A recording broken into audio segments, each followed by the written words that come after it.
Hey, and welcome to the Vergecast for the week of August 20th, 2012. I'm Josh Topolsky. I'm Paul Miller. I'm Nilay Patel. And this really needs like a big drum solo at the end. I'm gonna look into that for you. I'm gonna have somebody look into that. And we're back on the Vergecast where we discuss the week in technology culture. Yeah. Yeah, right? Yeah, right. Yeah, exactly. Anyhow, we're back. It has been a wild week. A really busy week. Busy week. A lot of stuff happening, and there's a lot to talk about. There's Apple Samsung news to talk about. There's OnLive news to talk about. There's Microsoft news to talk about. There's Amazon news We should to just talk jump about. into the Microsoft news. We're going to talk about feelings. We're going to talk about hopes, dreams. I have been poring over my Wall Street Journal this week. Oh, so I have not upsetting. seen any of these stories. Why would you?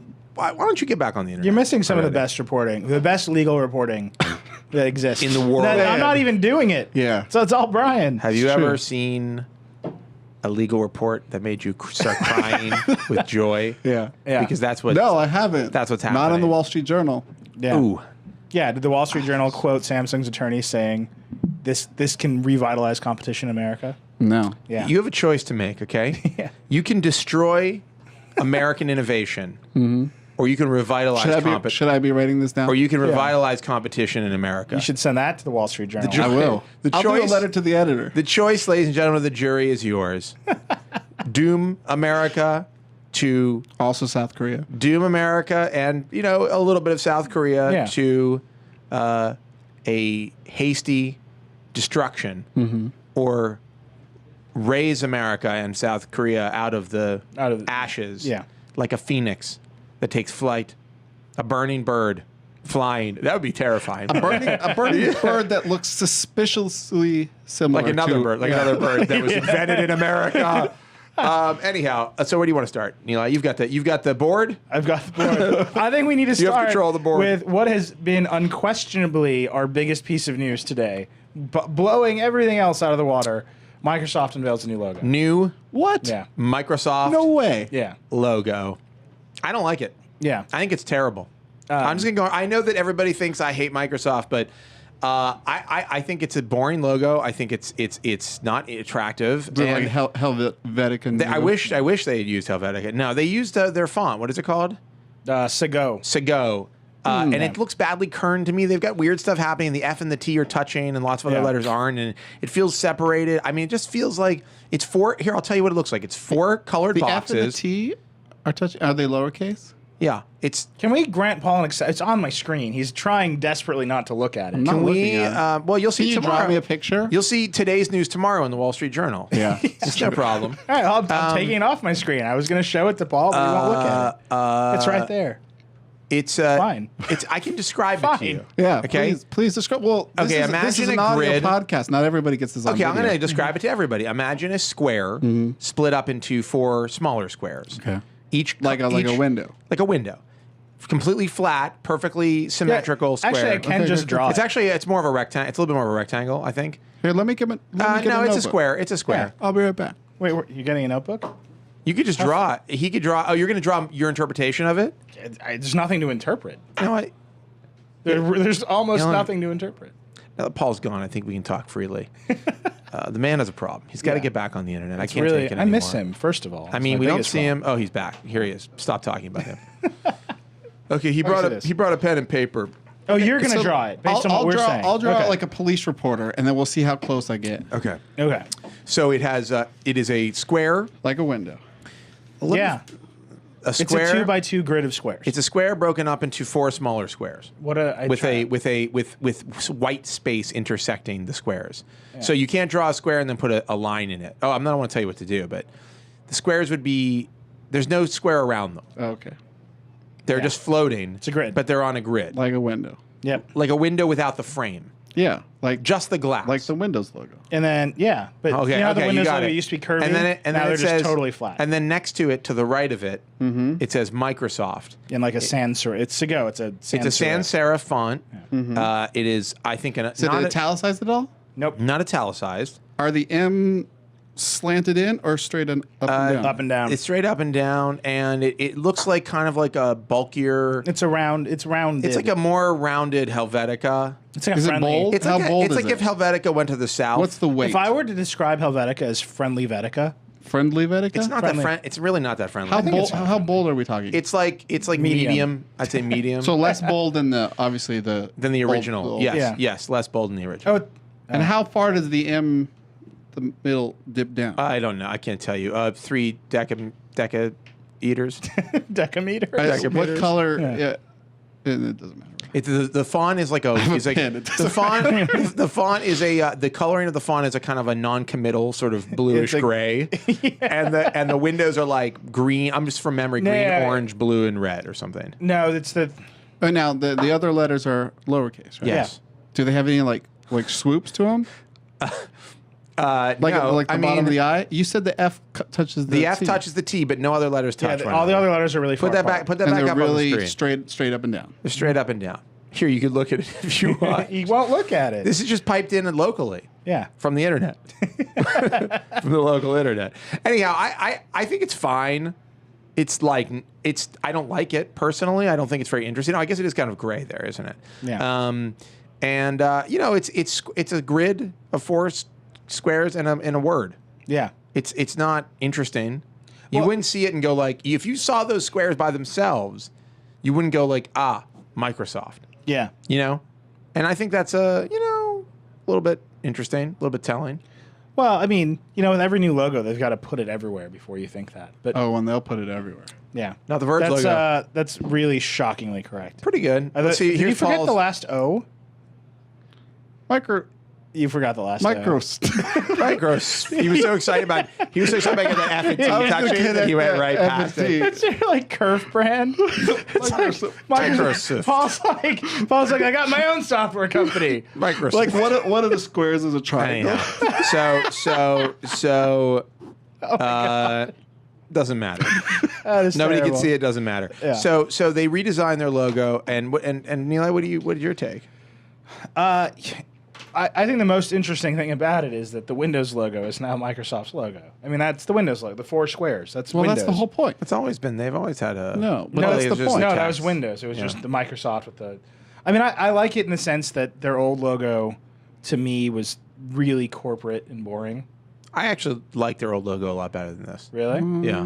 Really? This logo to me, Well, I just I think haven't it's seen this one, but I never liked that old You one. just think it's corporate and boring because it's an old Microsoft logo. well, no, but it had that like. It had a Boeing bite thing in the O. Yeah, It had a right. bite taken out of something. The O was like slanted in. What? The old Microsoft logo had that like 90s kind Can of I like. see it? Can We're you call it moving. We're shaking. Yeah, they were shaking things up. Let's see. The 90s By the were way, a good time for I Microsoft. can't Searching for remember Microsoft- what it looks like. There we go. That it? This thing. Like I love that. I like it. Is the next Xbox going to run Windows? Because I would. All just, the old one is I missing think is that a means lens flare. I'd pay $5 extra just for Microsoft to say that the next. I'm sure that Xbox the runs underlying, Windows. I'm sure the underlying guts of it will probably be. I just want them to Windows call it Windows. I mean, why wouldn't it? Well, I just think it'd be entertaining. I think it would be a huge statement. Like Microsoft, like it has hid itself from this Windows product in its consumer type stuff. The Ken, the Zune. You're talking about you just mentioned Xbox. 2 gigantic failures and 1 huge success. Right. Well, but they were trying to do the Ken and the Zune and the line, the vein. I don't Of, think and then they people like care. with Windows Phone was like, you know what? Let's do Windows. And since Windows Phone, I just don't everything think is turning into Windows. I just don't think the market cares. Like people either like the product or they don't. It's either a good product or it isn't. But it I don't know. It says something. Well, and they're obviously trying to say something with this window thing. They're trying to They're say saying that they're We about make Windows. Yeah. trying to say is we're the Windows company. They're not the company that also bought Skype. Don't forget that also bought a Quantive. Yeah. Well, that's gone now. I mean, look, that's what I'm saying. They're focused. Not It's the laser Encyclopedia Encarta company. They're laser focused on Windows. on Windows. They're doubling down. Yeah, I think it's. I mean, Doubling down and laser focused on Windows. the interesting things about it to me are like it is so much like friendlier and consumer. It's a very like, it's hip in its way. I don't feel that from the logo at all. Really? I mean, it's hardly a logo. I mean, it's 4 squares. Yeah. But that's fine. You know who would have been a great logo for? What's that? Foursquare. Yeah. I saw somebody made that joke in comments. Gruber pointed out today that it looks a lot like the Chrome icon because it's just like primary colors. Well, not primary, but like bold, solid colors. Well, I mean, Microsoft has been doing this like kind of bold color thing for a while. Yeah, no, I mean, I'm just saying. Like, I don't think it's. Wait, I don't think are the window panes 4 different colors? Yeah. The Windows colors. It's like totally green, it's like orange. green, so orange, that's red, and super blue. iconic. Yeah. I know it might sound simple. That's super Well, iconic. if only you could see it. Although I do miss the mean, little ripple to the I agree with you. I think that they just tightened up that letter spacing, so everything was like closer together. Yeah, It'd be great. I guess they're really psyched on that font. I just don't. It just in this context just doesn't feel very. It feels like they just typed it. Is that that's what It you're just saying? feels like it doesn't. It's the whole thing seems like. It just doesn't seem like there was a lot of time put into worrying about it. That's the way it feels. Don't ask why, but I was using Microsoft Word this morning. Why? And the default header style is a kind of a bold blue text. Like it's not like it's not HTML's H1. It's like a friendly, soft blue bold. Cool story. That's a cool story. All right, what else? There's nothing to say about this. That's I just think the other thing that's fascinating to me. Yes, there is something to say about it. Well, I mean, stand corrected. it's amazing. It has been our most popular post by far, more popular than the homepage of our site. I don't understand why that surprises you. Microsoft is a very important and popular brand. Yeah, but it's just like the amount of time people are spending. I guess we're spending it, but it's just fascinating. Here we are. Yeah. Feeding the right, fire. Still talking about the logo. So the next big story that we have is from today, Microsoft, which Paul literally has this will impact you in no way whatsoever. Oh, I'd love to know about this. The Facebook app for iOS has been released. It is now a native app. Finally. Yeah, Paul's been waiting for this for 3 months. I don't think I even had the Facebook app on my iDevices before. This is huge. No, I think this is actually a huge huge deal. So it's like faster. They rewrote it for iOS and native. They promise they're going to be doing something for Android in the future. But to me, this repudiates how a lot of apps are being built. No, which is like a native wrapper around a web app. I mean, Palm fought against this when they kind of were like, we're doing HTML5 wrappers and you're just going to do everything's going to be executed. I mean, it's not HTML, and we've had many conversations about this. HTML5 is amazing and is already doing some amazing things, and in certain situations is completely fine to stand in place of native code. Yeah. And some places it isn't ready yet. Not at all. And this was a place where it wasn't ready, and I think there's other places where it's not ready. I think that place is all over mobile, though. I think it's ready on the desktop. I think the desktop is you're going to get a better experience overall. Right. I mean, it's a more powerful machine. But native apps are still better on the desktop too. Native apps. You should read my editorial on the future of the internet desktop. I don't know what I call it. You don't know what I haven't read it. I can't remember what headline we put on it. It was something like, Paul doesn't know how to use the new operating systems. LOL. LOL. And then in parentheses, sick burn. No, I'm just saying, my entire life on the desktop is browser windows. But should it be? Yeah, I mean, sometimes it shouldn't be, but most of the time it is. What about when you're playing World of Warcraft? That's most of my time, let's be honest. I'm trying What to think. What about when you're playing OnLive? What do I use? What do I use that is not a web view? Twitter. But Twitter's built kind of it's like a network service, right? Wait, that's Adium? the whole point. But do you use TweetDeck? No, sometimes, yeah. TweetDeck is like an HTML5 app. No, I know that. It's great. It's fantastic. I love it. So No. Is you don't have to tell him. Is HTML5 the next Adobe Air? No, God. Oh, no. gosh. No, definitely not, actually. I'm just kidding. Yeah, but I'm saying on mobile, I don't think What that if works. Apple just decide, you know what? HTML5 had a good run, but we're not supporting it anymore. War on HTML5? Well, no, I think that they might. I think it had a great run. It will continue to have a great run, but for an app like Facebook, where they need to have the performance, where people are going to use Facebook on mobile more than the desktop very soon, right? I don't think they can wait around. This is great news.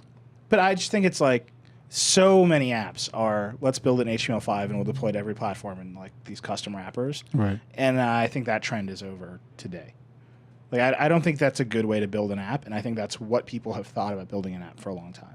You can just do this and we'll serve it to Android and we'll serve it to iOS. Good enough. Yeah, good enough. And I don't think good enough on mobile is you can't play that game because everything will be mobile soon. Like on mobile, good enough isn't exactly good enough. wow, that definitely sounds like an Apple ad from like 1983. No, it sounds like an editorial. Yeah. On like on the Facebook app. On the an editorial, like I'm trying to think of what at the end of like the Jim Lair news hour, someone gives a voiced editorial. Yeah, I guess so. I was thinking of like a traditional publication. Just sounds like something from like the Weekend. But it sounds like something you should be saying out loud, though. I'm saying it out loud right now. Right. Anyhow, I this isn't a shocker. Yeah. And Facebook needs engagement hardcore. Yeah. And I don't think that I'm sure they were seeing a lack of engagement in those apps because of the slowness. Yeah. And this should fix that a little bit, at least. I hope they do something. Well, I don't really use the app, so it doesn't matter. I was going to say, I hope they do something about the Android app, too, but it doesn't matter. They said they're going to do something. I used the iOS app a little bit today. It is way faster. You use Facebook like for photos a lot. Yeah. Like a lot more than I ever did. I don't do that. Well, because we moved away from all of our friends. Right. So, like, yeah, we, like... Paul didn't? The guys from Washington State. But you made new friends in New York. Becky and I chose to not make new friends. This guy won't hang out with me. I refuse. He's like, I need to Facebook my friends in Chicago. I don't have any time for you. Like, I got a big hangout. Nilay, I'm just standing right outside in front of your apartment. I'm going to use Facebook. What is it called? He's like, I'm airtiming with all my friends on Facebook tonight. Ooh. Airtiming? What happened? Remember airtime? No, he does it. Sean Parker's right. Airtime never made it in the Wall Street Journal. Airtime was like an Apple networking protocol. It wants you to think that. AirPlay, Airport, FaceTime. Just mash them all together. Take it. What else? All right. I think it'll be a quick Vergecast. Those are boring stories. I wanted to lead. Nilay thinks those came are on the air. the up stories. Those are the positives. I want to hear about you guys. How are you doing? Can we get Sean on the phone, by the way? Yeah, let's do that. Do you want to talk about how we're doing? Or yeah, we'll do that. Just quick updates. How are you guys doing? No, go ahead. Okay. Yeah, by all means. I'm good. I'm actually I didn't get a lot of sleep last night. Go figure. I was up at like 4 a.m. talking about iPhone 5 rumors with our editorial team in Europe. I'm tired. I'm looking forward to the weekend. Mm-hmm. I hope it's a quiet weekend. I hope there's no surprises. I hope that, jurors don't decide to deliver a verdict in the Apple-Samsung trial on Saturday. I don't think they're going to do Can that. they do that? Is that even legal? They could announce a settlement on Saturday. Well, that would be nice, but also annoying. Yes. And I'm good. I had some lights installed in my kitchen. Really? It cost more than I expected, and I'm a little bummed about it still. I've had a light bulb. I've had my light bulb. I meant under counter lighting, by the way. Like all my kitchen lighting has been burnt out for. Why don't you change the light bulb? About 3 months. Just looking for. You're like, what would it be like if I went without electricity? This is a flashlight. I have to borrow a ladder. Lantern. I have to borrow a ladder for my Super Nintendo. It's like 12. Did you just say Super Nintendo? What is wrong with you today, dude? Super Nintendo. Paul's a little. He's a little off today. Brandon, do we have Sean? Okay. What by the way, are you gonna tell us about how you're doing? I'm good. This trial has been destroying my life. How long has this been going on? It's 3.5 weeks, and now the jury went away. Yesterday was the first day of deliberations. Today is the second. Nilay published a piece today that was it's like the nightmare of the Apple versus Samsung jury. Yeah. And it's just basically like, if you read it, you'll see how completely insane it is that Apple and Samsung have decided to let you. We talked about this earlier. Have decided to let these 9 regular human beings decide such a monumental and also extremely complex. There's no way we'll get to it. It really should have been 9 experts. It should have been 9 lawyers from Apple and Samsung. Yeah, we'll talk about it. All right. We have OnLive. A big story. Yeah, it's been breaking for. It's a story that will not stop developing. It really won't. So OnLive, which is the streaming game company, fell apart. Basically, hit a brick wall, is what somebody told me. Mm-hmm. And they randomly sort of called all their employees into a room, fired everybody, and then said, "But don't worry, we're going to start a new company called OnLive. It's very rehire you and some of you." Well, so what? Sean Hollister has been following the story very, very closely. We've got him on the phone. Sean Hollister is our man. He actually went there. He was like photographing people. He went out. He was like literally pounding the pavement along with a number of other journalists. Who, a good hats off to them. They went down there to find out what's going on. We have Sean on Skype, supposedly. Sean Hollister. Sean Hollister is on the call. Sean, Is me? Am I yes, here? yes. By the way, Can you start every conversation by Just saying Sean. Sean Hollister? Sean is the new Hollister. Sean is the new Paul. All right, Sean, can you just tell me what the hell's going on? Because I kind of don't know. Sean, set this up for us. Can you? Now I know it's a big story with a lot of components, but can you just give us the big points of the story so far? I know you're working on other stuff, but just like up to this point, like what happened to OnLive? What do we know about it? Where is the company right now? I almost wish that I knew what was going on, but basically what we found out so far is that last Friday, like you said, they called the entire company to an all-hands meeting, including people over the phone. Nobody had any idea what was going on. They thought they were going to be bought. They thought maybe they'd have a public offering or something like that. They thought They this were was like a told real how well the Instagram. company was doing. They were told how well the company was doing. You know, you're all doing a great job. And by the way, here's HR. And they were all let go. The entire company was dissolved, including all the employees, all of the stock. All of the assets of the company were handed to a assignee in a transaction that's known as an assignment for the benefit of creditors. It's an alternative to bankruptcy.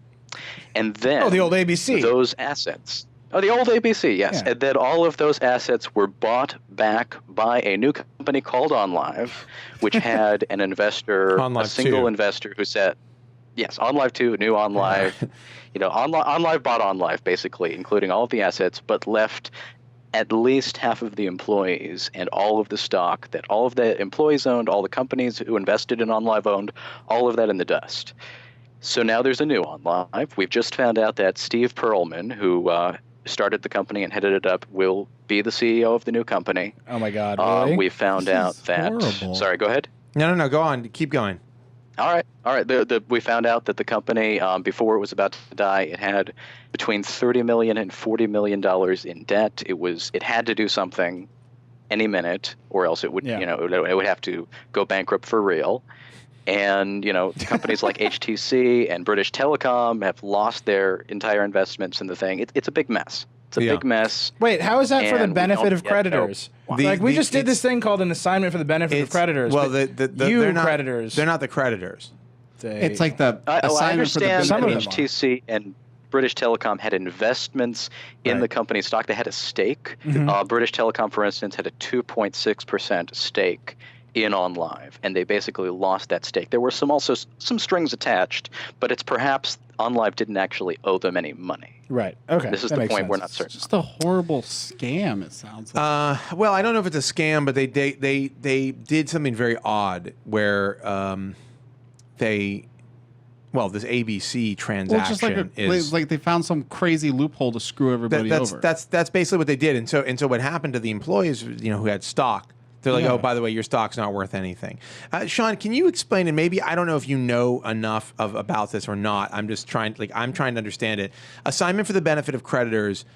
What happens? Like, what is the machination there that happens? and what's supposed to happen? Like, what does it do? I mean, what happened? Like, okay, well, they're in debt. They're in $30 to $40 million of debt. They can't I assume, pay for things they need, like they can't keep their servers running. They can't keep paying their employees. What happens in the ABC process? Do you know enough about that at this point to describe it? Like, what exactly transacts? I'm afraid I'm not a lawyer. I don't know enough about the process. From what I've read, it is a rather private thing. This assignee of theirs was supposed to take the assets and maximize the value of them such that these creditors, maybe the server companies, they did some construction on the building recently. I heard they installed a new bathroom to pay off the construction company. They should have... Yeah, it's expensive bathrooms. They should have maximized that value such that the creditors can get their money back. But I don't know actually how much it needed to be. So they were on or if it credit. needed to be done in any specific way. So what's happening is they had taken the money they invested, they had borrowed against it, and done things on credit, and needed to basically said, like, we don't have the money to pay you back, but here's what we're going to do. So it sounds like a crazy scam where they said, like, hey, let's let this assignee take over the stuff. It was like, and the assignee's like, I don't know who would pay money for all this stuff. Yeah. And the CEO's like, I would. Well, I think who wants what it is, I think OnLive is very specific I think what thing it is, to want to buy. I think what it is that He'd be the highest bidder. I mean, and by the way, I'm just flying blind on this because Yeah. I don't understand economics or this process enough. But my understanding is or this, OnLive. or money or numbers, or online how video how a game number streaming. works. Have you seen this man play bingo? Cannot do that. But it sounds like basically they were like, well, look, we're out of money. We can file for bankruptcy, or like men. or we can say like we're out of money and somebody swoops in with Yeah. money, and they're like, I'm going to take care of your debts, and I'm going to own your stuff. Well, they And- don't, no, so there's no taking care of debts here, and I think but the bigger problem. But there is no debt to HTC. HTC invested. They're not like. no, but they're Well, I guess they would. So you they know, if I don't understand. if they I'm just so had a confused. manageable amount of debt, I think they probably could have figured this out. I don't know. Can I appeal to our listener, our live listeners? If you are, No, if it you are makes an sense. accredited Yeah, I'm Wait, not. wait, wait, financial no, expert. this makes perfect sense to me, right? You say, look, we can't pay this debt, okay? And so We're just literally making this. I mean, we have no idea what. Let's so, back Sean- off of the ABC yeah. piece for a second, because No, we none no, of us. I Let's figured admit. it out. I Look, let's figured it admit. out. None This of is us have far any from- idea what ABC. I figured it out. What an ABC. This is some weird style. California Hear me out. specific- Just hear me All right. out. No. Let's. Okay, gentlemen, we got to speak one at a time here. I know. One No, at a time. I think all of a sudden Sean is Sean's ready. cracking the whip. I don't think we should speculate on how that process works because I don't really know. I thought Sean might have more insight. That's exactly what we should do. Okay, but I'm gonna. What I want to say is I want Sean to talk about where the company is now, and where they go from here, and what And by the way, if you're working on something, don't share stuff that you're not ready to talk about. But I'm just curious. Like, do you have a sense of what they think the company is now and what their plans are? According to OnLive, they're going to conduct the business as usual. They're planning to go ahead with all of the services. They're going to keep everything running. Nothing has been shut down. The service has been running continuously. They claim 24/7 since it first launched a couple years back. No downtime at all. They want to keep pushing out their games. They want to keep going forward with their cloud desktop platform. They want to keep doing everything that they've been doing with no interruption. That whether they can actually do that or not, and whether they actually intend to do that or not, depends on how much of the company they've managed to retain, how many employees they've managed to keep on, how many they're about to hire back with new investment.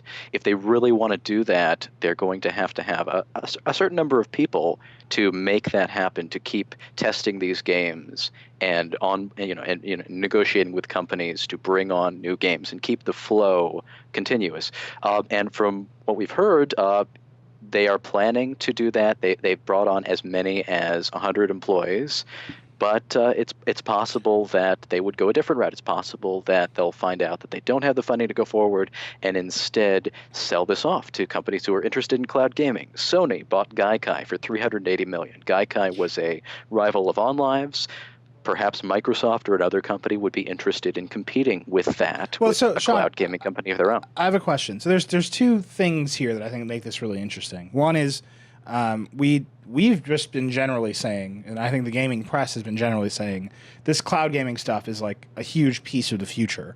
And that sort of theory was validated by what Sony did with Gaikai, right? We're going to start delivering these games over networks. You don't need to care about local hardware. This is the future. That's that. But then I also heard that OnLive only ever had like 1,200 concurrent users. 1,800 concurrent users. And that it's business. Concurrent on the service at the same time. Yeah, which is nothing. I mean, that's nothing. Well. And that one of the reasons that they were so massively in debt is they were paying for all this additional server space and they couldn't get out of it. But those things don't match at all. It's either the future or nobody used it. You know? I guess... I understand that a lot of people signed up. They tried it. A lot of people were on there playing demos. They were, they had their monthly plan. They'd play around with it like a Netflix-like service, playing around with their old games. But as far as, people on there all at the same time, I heard the number could be rather low. I've heard 1,800. I've heard 1,600 concurrent users worldwide. The company claims that is inaccurate, that there were as many as 1.5 million active users of the service.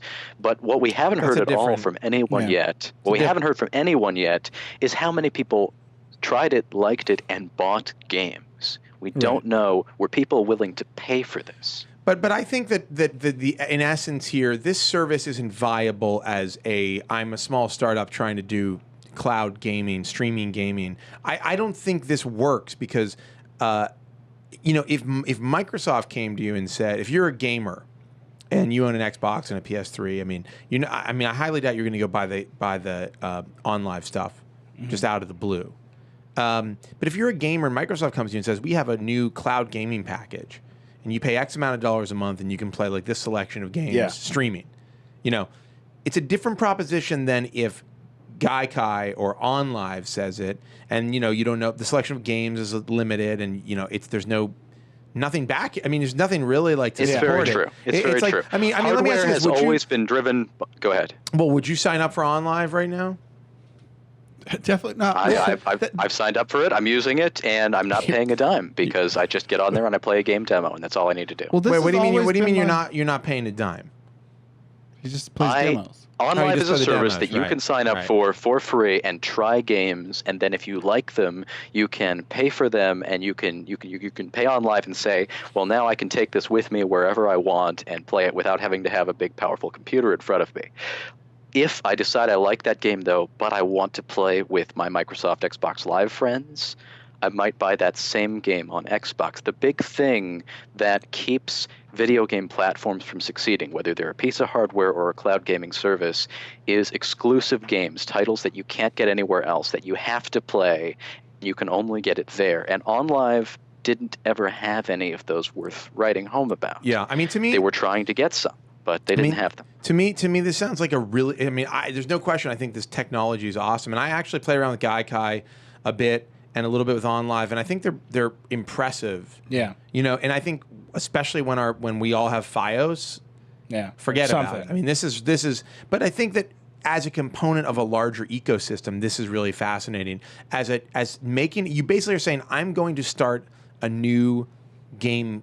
I'm going to be a new game console / game company. I'm going to be an Xbox. I'm going to be a PS3. You're going to buy my little piece of hardware. You're going to plug it into your network, and I'm going to give you all of the content. You're going to have an ecosystem. You can play against people on my matchup system or whatever. And it's like, that's a huge undertaking for any company. That's the thing. You can't Nintendo sneak into the console market, and that's what they were. They were competing against consoles, and you can't just. Especially when they're competing against brick and mortar.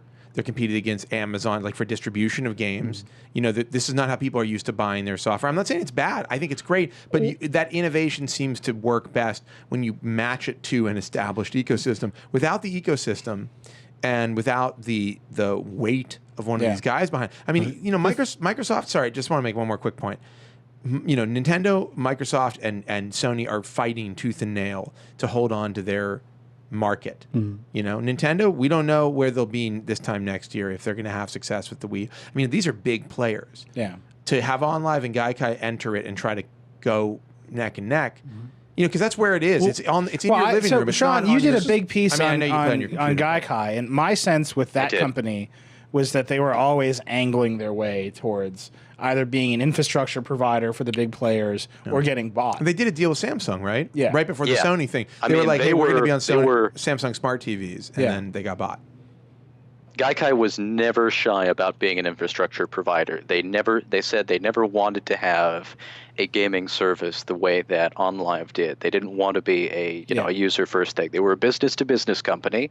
They would give you a white label gaming service. They would, put these demos everywhere on the web so you could play them. But they were either always going to be that white label service, or they were going to get bought by a company like Sony. So go ahead. Well, that was the thing about Gaikai, is they had a business model that actually made sense. Because, like you say, you play demos, and that's what I used OnLive for playing demos. And the big thing is that originally is OnLive even going to work? There's no way this is actually going to work. And then it came out, and I followed it very closely, and it worked amazingly. And then for some reason, I never cared to use it. I just never had a use case for it. Right. At least Gaikai had a use case.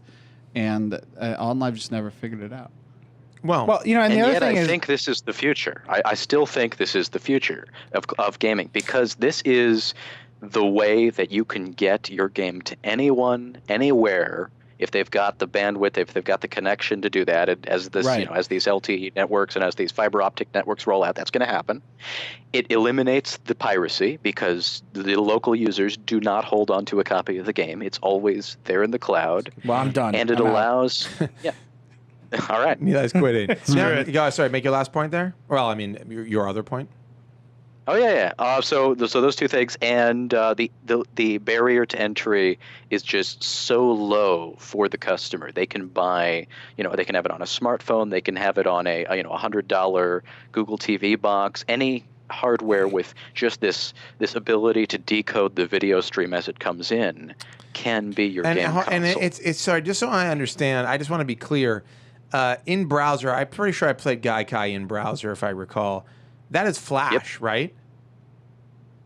I believe is they've it Flash used or is it something Java. else? They've good. They've had a number is of it things. Proprietary? Gaikai actually.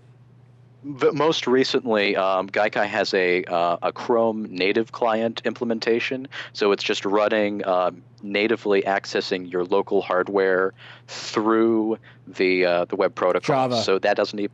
Is it Java? Java. Also, I just told Gaikai that I was born on January 1st, 1919. And I was like, cool, we'll let you play this game. I mean, what is the point of that? Age gates. There's no such thing as a real age gate. I mean, are you old enough to select a different year than the year you were born? If so, you're old enough to play this game. It's like a click gate. Do you have the patience to click 4 or 5 I don't have Java installed. You don't have Java installed? It says, I don't know, man. Got to upgrade. No, that's Flash, dude. This is Flash. This is Java. You need the Java SC6 plugin. Oh yeah, that's right. Yes, there's Java involved. There's, well, at like any rate, I said, there's also the native client version. So I mean, the long and short of it is, I used Gaikai in browser, and it was the experience was like really impressive. Yeah, I mean, it is, and I agree with Sean. As networks speed up, and that's the linchpin here. Yeah, you have to have a fast network for this. It's not just about the speed, but also about the location. The latency is the huge portion of it. You have to have servers that are close enough and connections that are strong enough so that you can ping the server quickly and get a response quickly. Otherwise, your controls, if you press a button, you won't see the action happen because it takes that much time to bounce to the server and back to you again. Well, in my experience, the worse my connection is, the higher my latency is. So. The connection the point is the networks have to get better. That's, they have to utilize these networks better. The piracy thing is really interesting that people haven't really talked about. But to me, if I were a publisher, this would be like, how quickly can I turn this into the way you play my game? There's no used games. The problem is, there's no used games. The problem is, the service of like subscribe isn't as valuable, I don't think, to these game companies as buy. So they need to find a way to sell the $60 game to the user. And when you buy, maybe I'd buy something that's stored in the cloud from Google or Amazon or Microsoft. I'm not going to buy from this jerk face who is a fly-by-night, gonna, like change the name of the company to OnLive with 2 E's and like revoke all my licenses all of a sudden. Like I have like no way to. I would never buy anything from this guy. He sounds like a horrible person. I mean, I will say this: he invented like QuickTime. I know. Yeah. I've been obsessed with him because he's clearly a slime ball. I'll say this: I think I've been obsessed with him. Yeah, no, I was obsessed with OnLive when it came out. I was like, this is the guy that created QuickTime, and like he's gonna figure out latency, and video stream is gonna be better than it ever has been. I think that there has OnLive still streams things way better than YouTube does. I think there has been a lot of Steve Perlman, as you're talking about. Yeah. I think there's been, I don't know if I'd use the word irreparable harm. Yeah. But I think some considerable harm done to his reputation. But this is in Silicon Valley. Oh, there are plenty of bad people with bad reputations who are very successful businessmen. In fact, it's kind of their thing. Yeah. So I don't know if that really affects it, but I do think that like the users, and I think that the community and the people who are really fans of innovation and kind of rooting for like startups, I think this has left a bad taste. I think a lot of the people in the startup world, this has left a bad taste in their mouth because they don't want to see it's kind of a dirty exit. Right. Yeah. And, You know? consoles matter a little less, but a lot of gamers care a lot about the backstory of at least who gives them their games, who sells them their games. Right. Like, I mean, I really think look at matters Steam. to them. I mean, you look at Steam, and It's the goodwill there's of a Valve community. that There's a made community Steam there, work. and it's this belief that the people running it will do what's in the best interest of the users and the company. Right. And you don't really feel that with At all. on No, you know, live, the- on live at this point. The amazing thing about Steam, and I think this is every time I get into a conversation about how we should sell music and movies and all this stuff. You mean the Verge? Yeah. We should have a music and movies portal. So no, but like what's the future of how we distribute content? You mean we? Wait, as are like you the saying world? the world? we should- Yeah. The world. Not we, like He you would and mean me. the like, Verge. How should society do it? You don't was a think big somebody surprise to me. always sends Yeah, me, why. and it's usually Josh Kopstein. Somebody always sends the me other- the evil a Josh. Reddit post of like we should just have an interface that looks exactly like Steam that sells music and movies. And it's like that's great, but Steam wraps everything in like DRM, and that's fascinating to me. that DRM's the future. it is. It's everywhere. It's pervasive. And Well, it's just funny that this thing that we used to decry is holding us all back from like getting the most out of media is now the key to actually making all this stuff work. Well, And because everyone loves Steam and this company and like they're all into Valve, they're like, that's fine that you're using DRM. yeah, but that's for different. this." I mean, that's really different. I mean, you're talking about like. I'm just saying the feeling that by the way, piracy is completely possible. With yeah, no, Steam. of course. You But know, the amount people of do good it. feeling for Steam, I think, outweighs the amount of like hand wringing over Well, DRM. No, I just think No, but there's that's the some whole point. necessary evils to running a company like Piracy But- isn't possible with Stream. Piracy or with Steam. yeah. Piracy is possible of games that are also available on Steam. Yeah. And I think that's the Right, thing. right. If Steam provides a slick, easy interface and you'd rather like, use that. We have people than in the Pirate chat Bay. right now who are saying Valve service is worth the DRM, and it's like, well, when did that start? What? When did we start saying that I was think cool? the idea, but I think the idea is you're. Oh, we had a whole battle. Was iTunes but worth saying- the but DRM? Wait a second. But if you have a Steam account, I mean, you just walk me through this because I only have it on I only really use one computer. If you have a Steam account on multiple computers, It's fine. you have access to your. It's this weird. No, games. but it's this weird game that all the. So what was the alternative? What do you want No, to do? but it's that's what I'm saying. It's this weird game that all these huge DRM-based companies play, where they make DRM that is so friendly that it's like there's no DRM, right? It's like, well, we've I don't know. I don't know why DRM is the issue. I mean, you have to protect, games. There has to be a way. I mean, if I could easily burn a copy of an Xbox game for somebody, Yeah. that would be detrimental to their business. I mean, Are I you hacked complaining the about- PS2 when I I was in understand- Are you college. so I complaining played about games. DRM or complimenting Steam? It's both. It's a little bit of both. It's both. Steam Right. is so well regarded Right. as an indie company. Well, I mean now they're massive, right? But as an independent company, people have such good feeling for Right. that this other thing that people always criticize is often overlooked. Right. And I think that just goes I think to Steam is an enabling service. It's Right. an enabling company. It allows you to get something that you wouldn't have otherwise. If you buy a game off the shelf and bring it home, a game that from most companies, it's not going to say you have to connect this to Steam or else you can't use it. Right. But if you buy your games on Steam, you have access to them anywhere. You can download them anywhere. You can log in. You can get all of the the friend layer on top where you can talk with all your friends and pull them into your games and things like that. You can manage and organize your collection. It's an add-on. It's a benefit. And by opting into that enabling service, you're trading in your ability to resell your games and things like that. right. Yeah. But it's not like you couldn't play your game without it. Whereas one of the competing services, Origin, if you buy a copy of Battlefield 3 off the shelf, you take it home, you can't even start it up until you get it hooked into Steam and get it all, Right. settled with them. You're basically buying a license on the shelf, and then you have to actually do the rest through the interface. It feels more like DRM with there. Origin is EA, right? Yeah, There's a lot of hatred for Origin happening. yeah, right or now. of course. I mean, but look at who they are.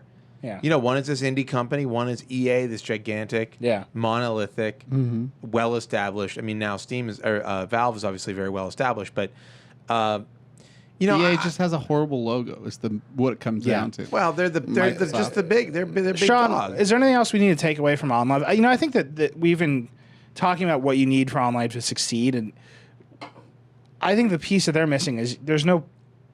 All the big console companies, they're trying to do other stuff than gaming, right? The market for like the pure play gaming is like it's there and it's huge, but they're like, let's do all this media stuff, let's do all this living room stuff, let's have 50 TV apps on the Xbox, and OnLive sold this one thing. It was cheap, and the games were theoretically everywhere. But all the other stuff that makes the Xbox valuable, all the other stuff that makes the PS3 valuable wasn't there. And that's what we criticize Nintendo for all the time is what do you have to grow. And Nintendo's not growing. So if you take a look at the OnLive physical controllers that they sold, they all have pause, play, fast forward, rewind buttons on them. And I understand that they were looking into that. I don't know if they ever had the funding, the staff, the interest in making it happen for real, but it was definitely on the table. You mean movies? So they would use their technology. Movies, TV shows, some stuff like that. That was on the table. Well, that's maybe Apple owns the new. Something I always wanted OnLive to do is get into esports. Like the 1800 number is really wild to me because like on Twitch TV. You'll have like 100,000 people watching like a League of Legends tournament, like live. Well, but that's a participatory on a horrible Flash client with chat. That's a participatory event, like a. It's watching a TV show. Like a soccer match. It's like watching a TV show. But the thing is that something like OnLive has the ability to add a lot more elements to it because it's streaming software to you, not just the video stream. Yeah. Well, I think that especially if you've got multi-camera or actual interactivity, in the game. Right. I think it'd be amazing for esports if they figured it out. I just think that at this point, OnLive somebody else has to buy them. They have to prove that they either have a viable standalone business, which I don't see that. I mean, at this point, they're in very rocky territory, or somebody comes along and says, your technology is great, we want to buy it, and let's make a deal. Yeah, Sean, is there anything else we need to take away from this? No, I think that's about it. No, we've run this into the ground pretty thoroughly. Yeah. All right. All right, Sean, thank you for joining us, and we really appreciate the time, and looking forward to... hopefully you'll come up with some more OnLive stuff. I'm very interested to keep track of this story. Have you checked inside of their dumpster yet? Have you done dumpster diving? Did they throw away incriminating evidence? Did you see me walk out with I have not. Did you see me walk out with a bunch of garbage bags full of paper? Throw them into the dumpster. On the day when I was there with several other journalists waiting in front of the door, we did smell a very strange burning smell for about 10 minutes. Really? And we have no idea Are what you that serious? was. Wow. That's amazing. That is... Very strong. That you've just made this appearance even crazier. You've really taken it to another level. Yeah, and it's somewhere just behind the door, and a former OnLive employee was like, "Let's screw with him as much as possible." Like, or they were burning documents. Sean, thank you for joining us. We gotta have you back on. Maybe you'll be on when you're out here soon. Yeah, be excited. All right, get the whole crew. Sounds good. All right, thanks, Sean. The whole crew. Do you remember our Let's Get the Whole Crew on the Vergecast? whole crew. That's always such a fun little It's a fun idea. concept. Fun idea. How big is our crew? Like 55? Now it's 55. Last time it was like 12, and we all wanted to murder each other. 55. Yeah. 55. Isn't that crazy? Yeah, it's nuts. We were saying today, it's completely nuts. 55 people. Completely insane. If I don't know who any of them are. People, that means each of us represent, like if we're speaking for The Verge, which is, I don't know, we go off the rails. We might not be. We're not. The perfect representatives. I don't think we're speaking for but all we're of the each Verge. representing like 18-ish people. Yeah. Ish. 18-ish. There's like a half. I don't know the math really. Anyhow, what's next? There's more to talk about, and I'm like dreading. I know we're going into Apple Samsung territory. Let's just do it. So look, the closing arguments happened on Tuesday. Let's do it. It's on next on the list. DREDD-ing? Dude, there's a Judge Dredd 3D movie coming out. That was the worst segue. In the world. Judge Dredd dreading Samsung Apple. It's a trial. Judgment. Has a judge. Yeah. Judgment. Sylvester Stallone is involved. I can't. 3D. I'm not gonna. There's Did Samsung make a 3D phone? Yeah, I'm sure they do. Are you kidding me? They're like, whatever. Do we have any 3D things? All right. Make a phone. The Galaxy Dimension. Ooh. Galaxy Dimension? Probably real. That sounds good. Galaxy Dimension? Yeah.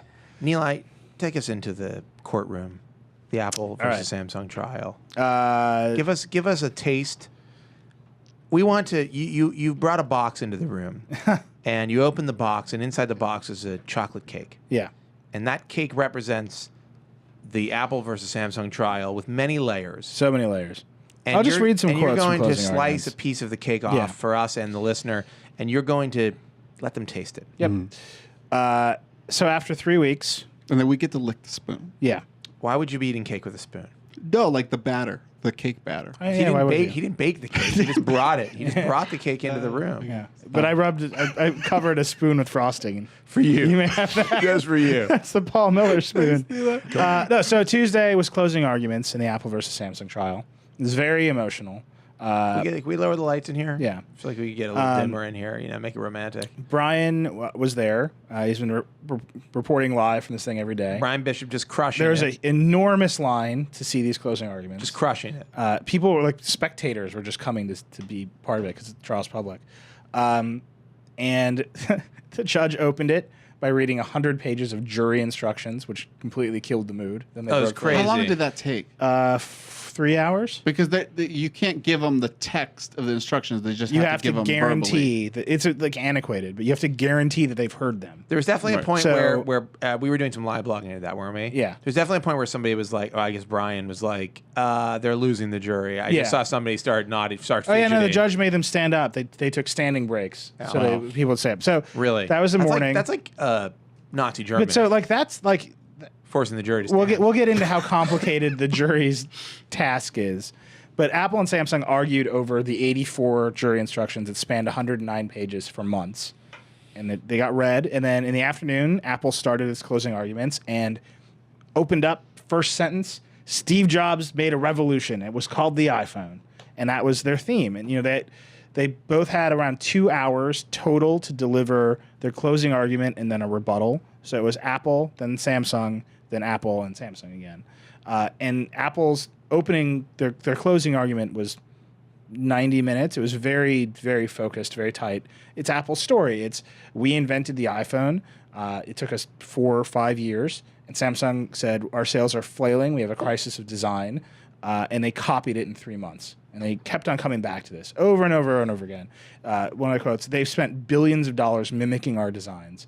And they focused really hard on the documents. They have all these documents. So Apple's lawyers kept on saying things like, just put together a timeline. Just look at what happened here. It's very, very simple.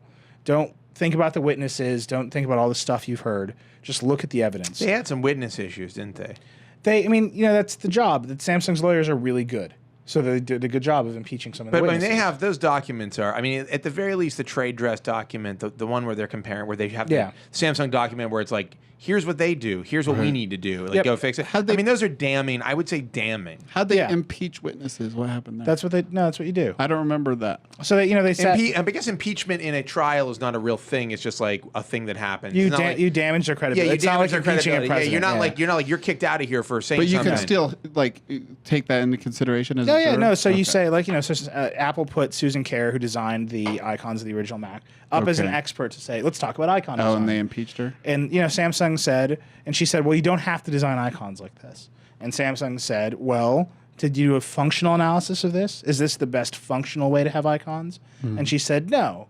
And Samsung hammered her over and over and over again. But you never did the functional analysis. You never, because for the standard is if it's a functional design, Apple can't protect it.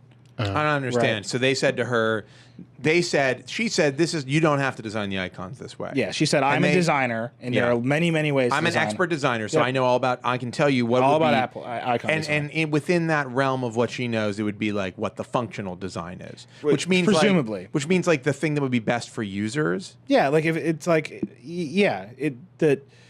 Like putting an on-off the switch left and right, it doesn't make as much sense as putting one up and down. kind of Or does it? So I the don't even know if design that does. So the standard for the design like it patents does. and for the trade dress is you can protect the look as long as the look isn't determined by the function, right? So what she's saying, there's many ways to design a button. There's many ways to do these icons, and Apple and Samsung is saying over and over and over again, but isn't that determined by the function? Right. Isn't the best way to do this functionally to make a rounded box that you can press. And or make like a CD that's kind of at an angle with a musical note. Yeah, and they had a big argument over what the phone icon should be because Samsung's looks just like the thing, and they're like, this is what phones look like, and they went after her really hard. There is an element there where it's like putting a picture of a phone on the phone icon done in the style of like a road sign. Yeah, is pretty. So this functional. is the jury has to decide, right? So in a closing arguments, they're saying, they brought up Susan Kerr, and they Samsung's lawyer said they never did the functional analysis, and Samsung's closing was it was like sarcastic. In they also did a lot of kind of they battered. Who was the other expert? Bressler, was that his name? I mean, his testimony was he was Apple's expert, and there was one point they hammered him on. And I can't think of what it is right now. Expert on what? I'm completely blanking on his. Yeah. He had a particular piece of testimony that in their closing statements, they were like, they couldn't prove. They couldn't prove actual confusion. Right. So let me get. They have no evidence. They literally basically users are walking, or people are walking in the stores. I mean, when they did their surveys of users, there's no thing where people are like, that's really interesting. I bought a phone and thought it was an iPhone and was told it was an iPhone, but it's not. Let me get to that because that's actually a very interesting whole thing. I thought it was notable they brought it up as much as they did in the closing argument. Well, there's a reason. I'm sure a very good reason. Anyway, so Apple. Look, they're basically Apple's entire argument was look at the evidence. It's very clear. Just make the timeline, look at the documents, look at the phones before the iPhone, look at the phones after the iPhone. You're going to see what happens. They basically were appealing to the jurors to say, like, forget about everything Samsung said and really forget about everything we've said and just look at those documents where they're saying we're copying this and know in your heart like they're copying. Right. They're saying this is obvious. They say know in your heart because that'd be great. No, both sides ended by asking the jury to use their common sense. Chad. Chad's just creeping outside. Just creeping. Anyway, so then Samsung gets up to do their closing. Chad is very distracting. It's really creeping. Stop creeping. Don't bump that. That. Stop bumping that. And Samsung gets up to do its closing, and they very sarcastic, and they say, "Do you remember what Silicon Valley used to be like?" Because they're in Silicon Valley. They both did some heartstring tugging. Samsung opened up with "This is the American dream." Their big quote was, "Competition is what built this country." Apple is attempting to block its most serious competitor from even playing the game. The jury's decision can change the way competition works in the United States. He was pretty strong. I mean, they opened up. Scary, almost a scary statement. So they opened up and they went after Apple really hard, and they're very effectively like. This was great. Like, it was fiery. Brian was saying the jury was staring right at him. Like, they're very taken in by it. It was a good performance. But that sort of argument, that's not arguing the case. Well, because a juror's job is to look at the instructions and look at the evidence. But Apple, but this is like the emotional the closing argument is not really arguing. Yeah, this is all about emotion. So then at this point, I was laughing because I was like, this could be taken out of our forums, right? Let's not pretend you can, these are all quotes, let's not pretend you can patent a row of icons. When you walk into Best Buy, all the TVs look the same. They're all flat screens. They're all minimalist. This is crazy stuff, right? So he's saying... our forums are just chock full of crazy lawyers. It's just funny. Crazy lawyers. He's saying the kind of like common sense arguments that our regular readers kind of understand. Both were appealing to like... They were actually appealing to the common sense argument, which actually is like the not true argument of this case. Absolutely the not true argument. The argument is like there are very technical reasons why these things should be considered. And they're like, throw all that out. Right. Look into your heart and what feels right to you. Right. It's just like, what should the law be? What do you think this is where the actual confusion stuff comes in. So Samsung's lawyer says, all this copying nonsense is just hand-waving from Apple. You and I, just like I know, that no one is going to be confused when they're buying a smartphone. And that's not what Apple's saying at all. Like, that is very far away from what Apple is saying. Apple's saying we had a distinctive design, right? And you copied our products and you lowered the distinctiveness and thus the value of our design. Yeah. That's Apple's point. Well, that's a very subtle It's a hugely subtle because point. it did, but there's actually only, I would say there's only one direct claim in the entire case that's you copied, and that's you copied the look of the iPad with the Galaxy Tab, which is I actually think that's one of the weakest points of it. So I think that's like worrying about whether the Galaxy Tab copied the iPad. Right. But that's the only like one-to-one comparison. But I think the funny thing there is like it almost would have been better to leave it out so as not to introduce. I actually completely agree. To introduce that element to say like we have very, very valid claims that have nothing to do with you trying to like fake people out at the store. It's really about you taking what was ours, and devaluing it and using it for your own product. Right. And so this whole thing where he's hammering away on there's no actual confusion. They never proved you actual confusion. They never brought you a customer who was confused. Yeah. It's one element. I thought that was a very effective argument. It's very effective, but it's when I read it, but you know what? But the other element is Samsung's intent to copy, right? It's the intent to create the confusion, the intent to copy the distinctive design. The law. Right. That's part. Well, they're there, and the jury instruction says. You haven't seen any of the instructions of the jury. I heard tell the jury. So let me just finish this. Yeah, trademark or trade dress dilution, which is the specific legal concept that Apple is suing over, says there's all of these elements. You can look at consumer perception. You can look at actual confusion. You can look at Samsung's intent to. There's a laundry list of elements, and they each picked one element to focus on, right? And effectively, but Samsung's big speech about actual confusion is kind of like a red herring because you can just throw it out and you can say, look at all of this intent to copy, and that outweighs the lack of actual confusion. But what's interesting is that argument. There were a couple of points that were very strong, and I think that Apple's overarching whole point of just look at these things, felt like it hit the right emotional tone, which was it's there in black and white, in full color, even. They copied. Yeah, they wanted to look like us. They wanted to be like us, and that has hurt us. And this is one of their quotes. So both sides deliver their closing. Samsung actually kind of ran out of time a little bit. It was clear that they had way more of this like we're coming swinging at Apple. We're gonna, and they just went a little long, and so they sat down a little bit early, and then they had rebuttals. And so Apple gets up and they do their rebuttal, and they end on this note, and they repeat their kind of key line, which is. It took Apple 5 years to create a revolution. It took Samsung 3 months to copy it. That's the truth, and it's undisputed. Great. I mean, that's like it, right? And then they pointed at Samsung, keeps on saying, we have all these other products. Not all of our products looks like the iPhone.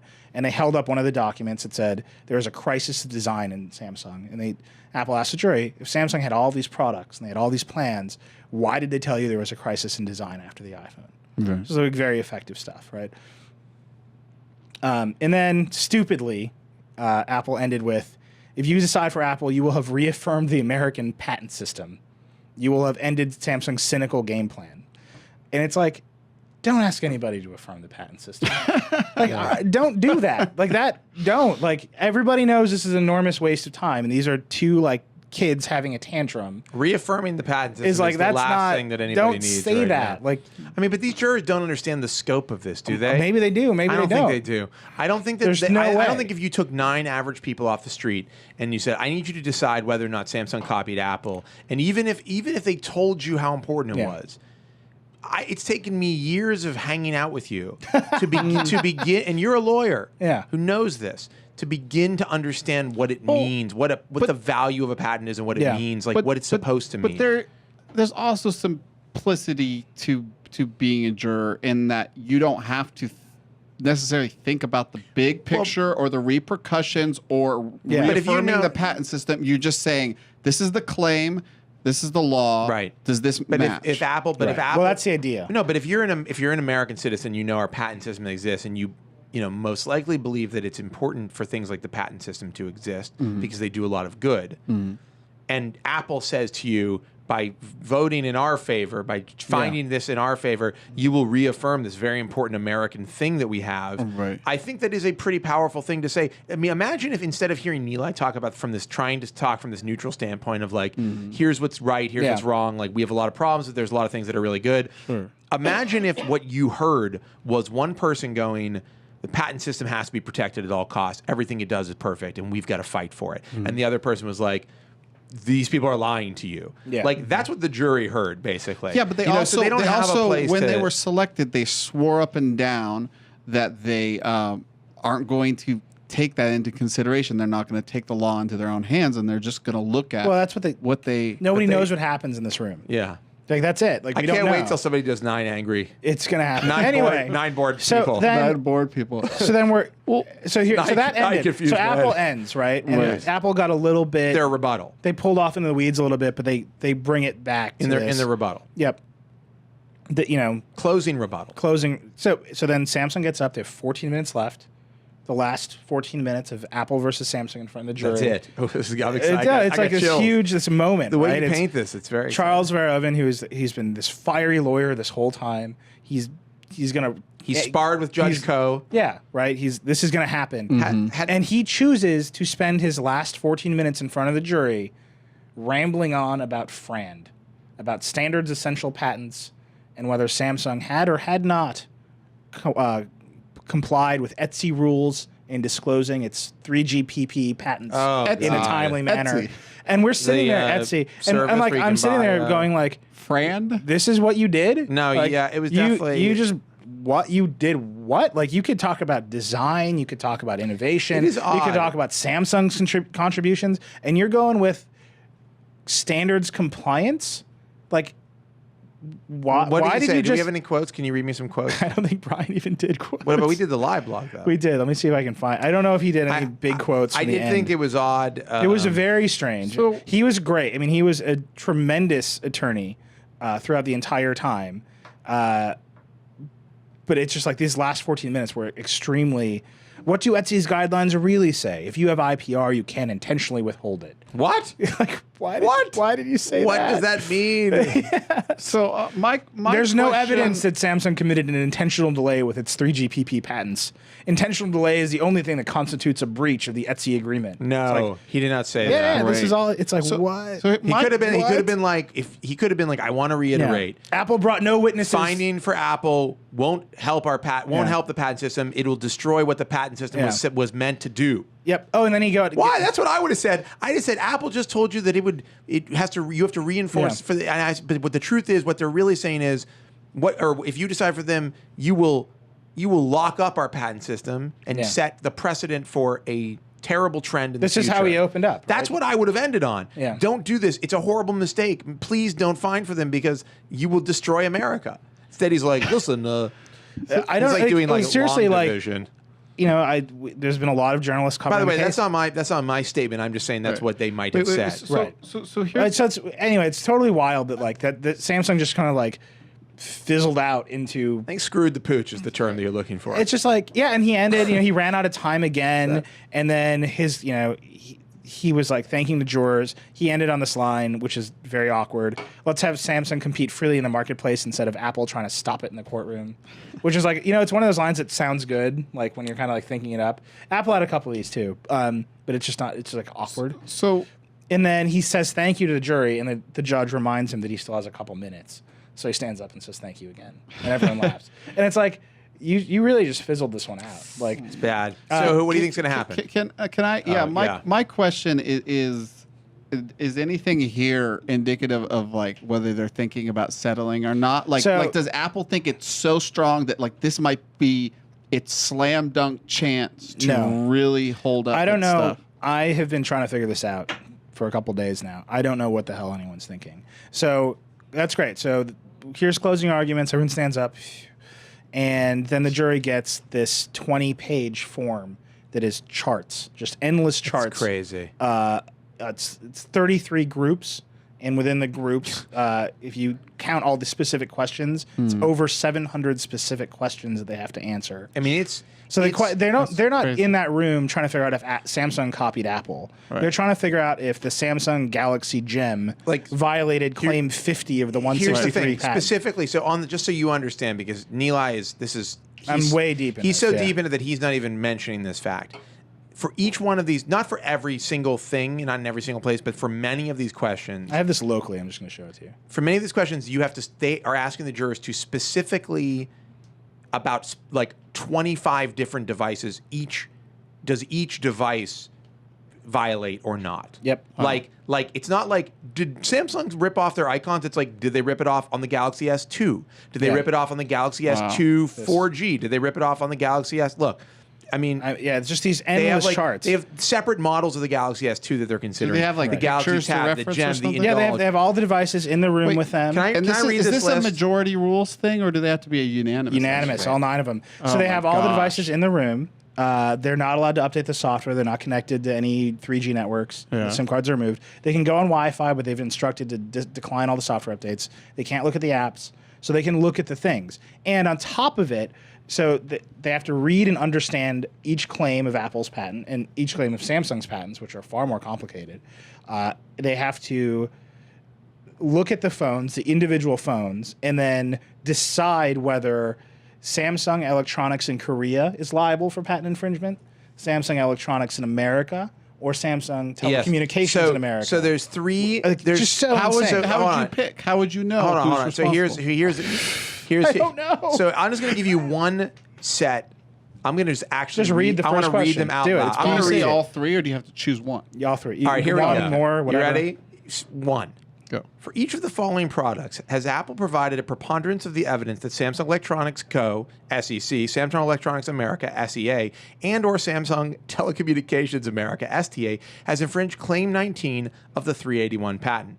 Please answer in each cell with a Y for yes for Apple or an N for no for Samsung. Do not provide an answer for any cell that is blacked out. So, hold on, I'm going to read. yeah. So, there's 3 for each one of these items. There's 3. Is that the same one? That's Yeah. That's a slightly different one, but it's the same idea.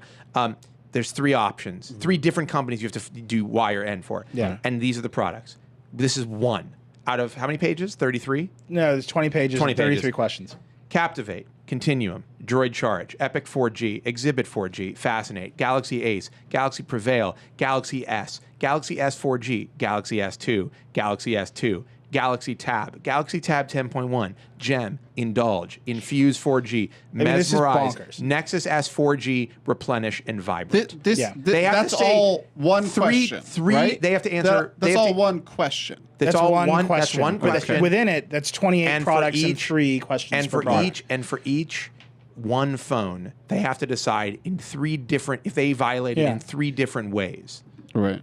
Yeah, across that's 3 the different product. patents. Right. Right, so that there's many. It's It's 3 software patents, and then all these design And patents. total they of- have. So how many checkboxes Oh, and then total? at one point, it's over 700. and so they have to questions be they answer. unanimous on 700 different things. Yeah, I think and at some then- point they're just going to start they're going to give somebody. gonna They're going to say you have the best grip Yeah. of this. Yeah. You fill it out, and we agree with whatever you agree with. and then, Nilay so- Patel. and then there's there's one guy in the If jury they called who, you right now, I'm on the jury who's a patent attorney. No, that he owns some patents where everyone believes that he will end up being the foreman. You know, it's funny. Chris Sigler is like, I want to be on that jury. Like, there's nothing I want to do more in my life than sit around a table and talk about the Samsung Gem, like just for like hours on end. I mean, is it crazy? It's just I really think.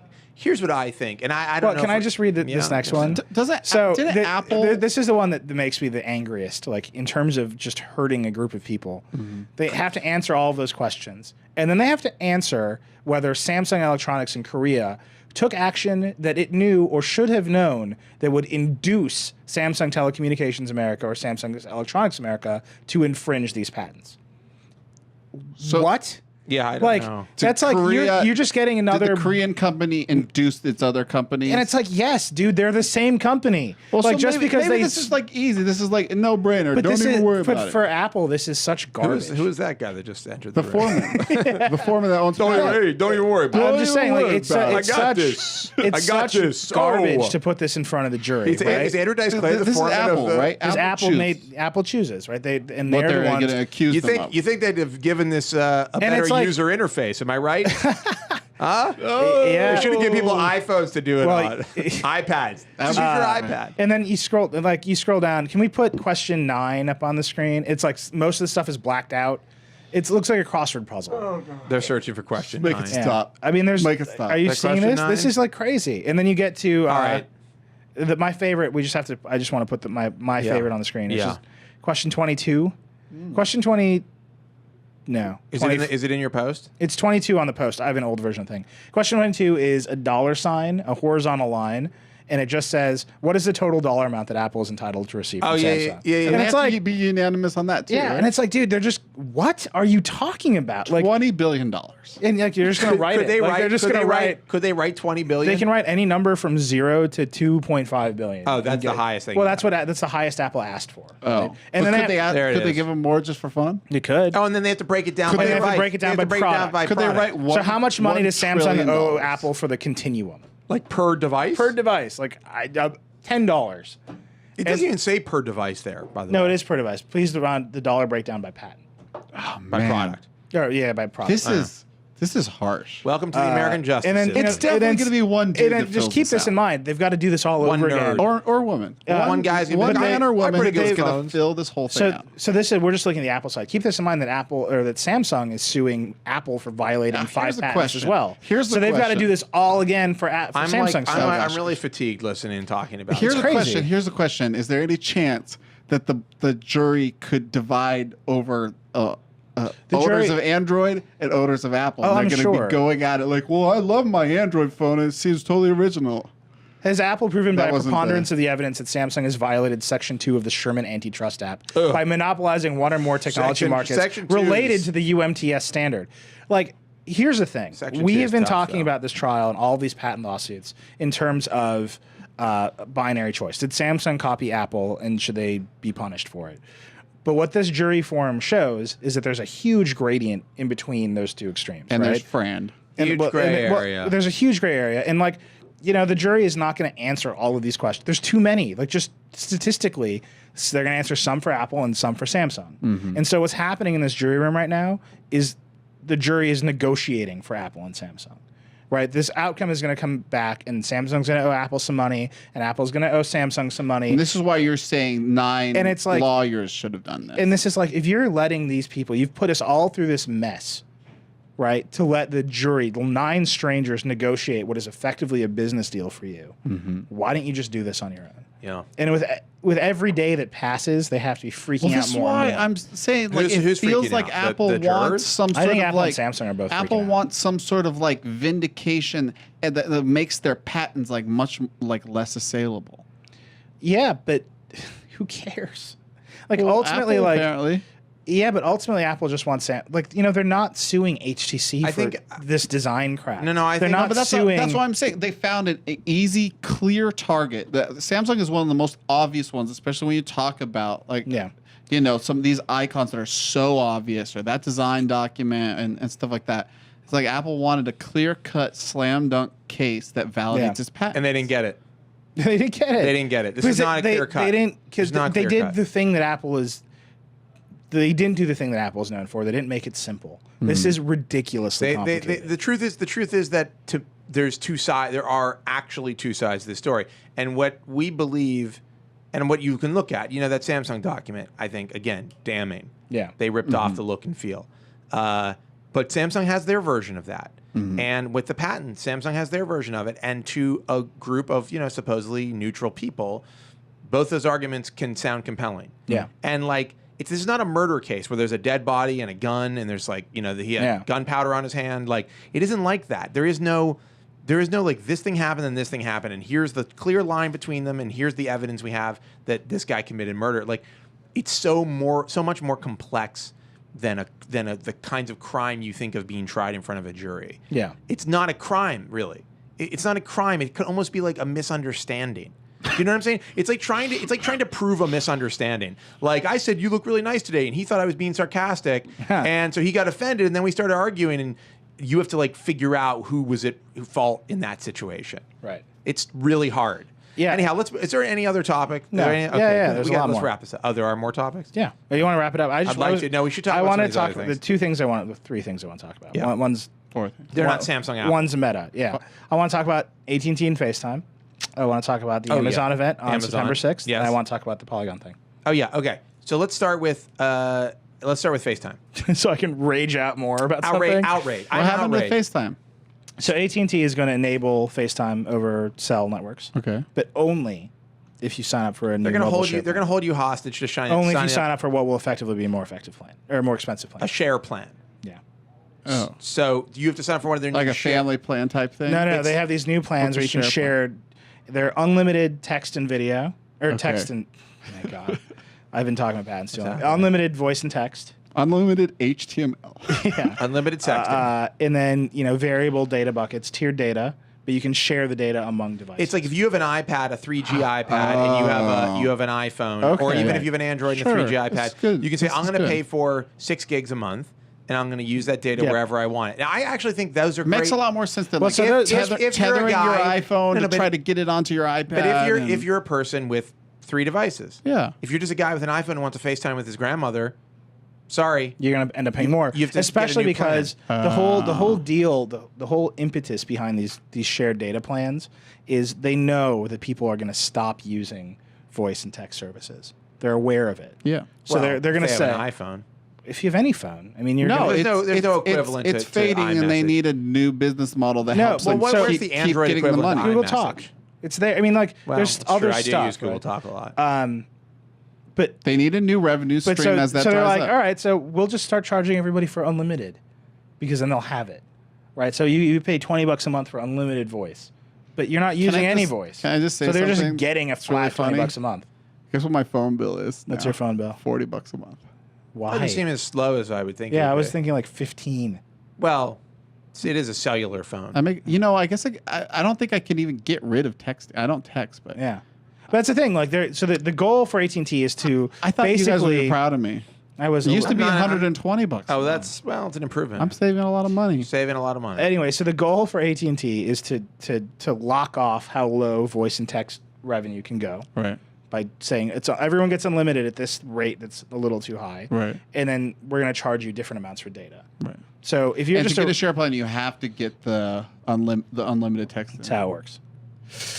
So They're holding the goal. their So customers they're saying, hostage. I mean, but to get FaceTime over cellular, they're holding grandma hostage. you can't. They got a gun to your grandmother's head, and they're Yeah. going to pull the trigger unless you get the share plan. You Yeah. better FaceTime your grandma really and, quick. yeah, and so they've got this big new feature that's coming out from Apple on the iPhone. Yeah, the foreman for the jury. How do you get it? How do you get your grandma's house? I don't know. Okay, go ahead. No, they've got this big new feature that's people are gonna be excited. The new iPhone, whatever. It's got FaceTime over cell. You can be anywhere. Yeah. But to get it, you've got to get this plan that boosts our revenue. Well, to me, Apple must love this concept of that it's becoming like, of course you'll have an iPad and an iPhone. I don't know. Like, Yeah, but it already that's exists and it's already a default. That's actually quite. There's only one question to answer here. That's actually quite beside the point. There's only one. It doesn't matter what you have. Here's what matters. You signed up for AT&T. You said, I want 4 gigs of data a month. I'm going to give you 50. Let me read you this. I'm going to give you $45 a month for my 4 gigs of data.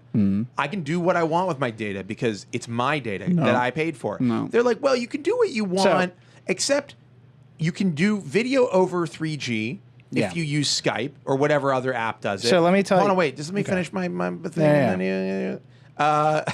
I don't know what that was. It's grandma.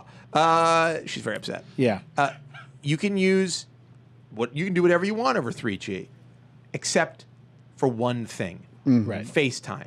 the coolest thing. FaceTime, we're going to control and we're going to tell you what you can do with it. And if we don't like the plan that you have, you can't use it. I just feel like these things. If I were Apple, I would be like, here's the deal. Do you want to keep selling the iPhone? Get rid of this. Yeah. So Get let me. So there's this huge. So they announced this move. This huge backlash. There's only one net neutrality rule for wireless carriers. They can't block. Talking too much. Can't block any service that competes with their own voice or video service. Not allowed to do it. Right. Right. FaceTime obviously competes. Sure, AT&T has a video chat. Whatever, service, but it doesn't matter. Do they? You know, it's, Yeah, there's like a really hokey one forever. so they ago. can't. They're not allowed to do it. So everyone's screaming net neutrality violation. That's the only net neutrality rule for wireless? Posts, yeah, the only one. And they have to be transparent about what they do. Those are the two rules. So they say there's no transparency issue. They post this. It's just frankly bullshit statement. Whoa. It says, I mean, this is It's a kids show. This is. Do you talk to grandma If over you wanna- FaceTime How you on talk to 3G? grandma? If you want to know what like just sort of banal corporate evil looks like, you read AT&T's Lay it on us. public policy. Lay it on us. Are you up to this? I know The you're in trouble. FCC's net neutrality rules do not regulate the availability of to customers of applications that are preloaded on phones. Rather, they address whether customers are able to download apps that compete with our voice and video services. Because They're making the FCC distinction. rules definitely say the word download in them. I mean, it's like you are lying to me about if you're saying a preloaded app is different than a downloaded app. You're lying. In terms of that, You're just lying. That's a lie. Here's first all of all I have to say to AT&T. And then wait, hold on. Okay. There's a line here about how it's cool because everybody can just use Wi-Fi. To be clear, customers will continue to be able to use FaceTime over Wi-Fi, irrespective of the data plan you choose. Thanks, AT&T. Yeah, you tweeted about this. You're like, I'm so glad AT&T will still let me do what I want with Wi-Fi. But I'm like, which they have screw you, dude. No involvement with whatsoever. Like, what are you talking about? I want to say something, and I but know boy, do they wish they had some power over your Wi-Fi. I know that it was only a few podcasts ago that I said we should take to the streets and it was over this and smash in the windows of AT&T stores and go on a rampage over this. But here's what I will say: this seems minor. Yeah, right. This is setting up the stage. A lot of users won't be affected, but I'm looking at you, internet. If you're an AT&T customer, you must protest this. This is the beginning of a very bad, well, it's part of a trend, but it is definitely the beginning of a place where you do not want this to go. Yeah. As your device gets more and more powerful and can do more and more stuff, and you have to pay more and more for the data because I mean, just imagine because it's something that is a premium service, and you can't do what you want with your data. If I can't burn through my 4 gigs on FaceTime to grandma no matter what, yeah, like I'm paying for it. This is.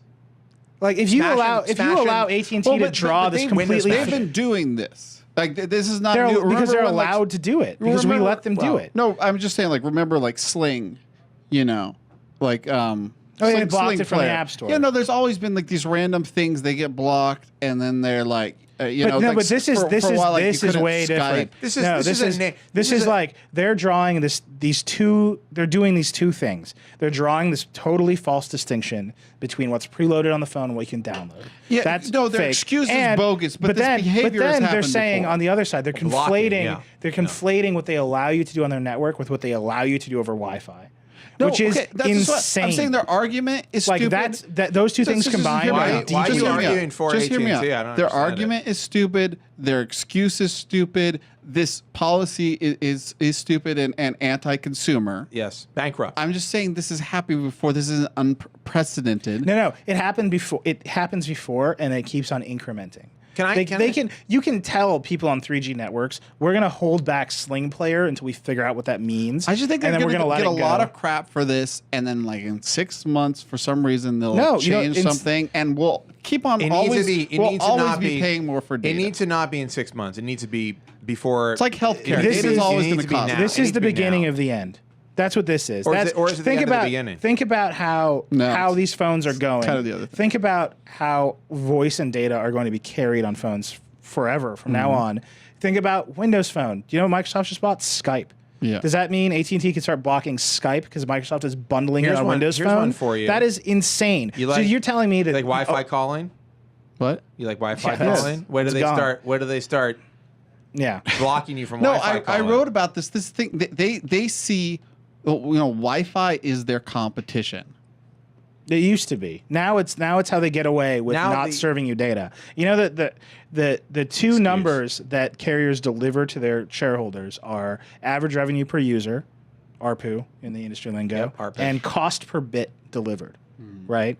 And if you get people to pay the money to use the network, but then go to Wi-Fi because it's better, then they drive down their cost per bit because they're not using anything, right? And you drive up your ARPU. And that's all they want to do.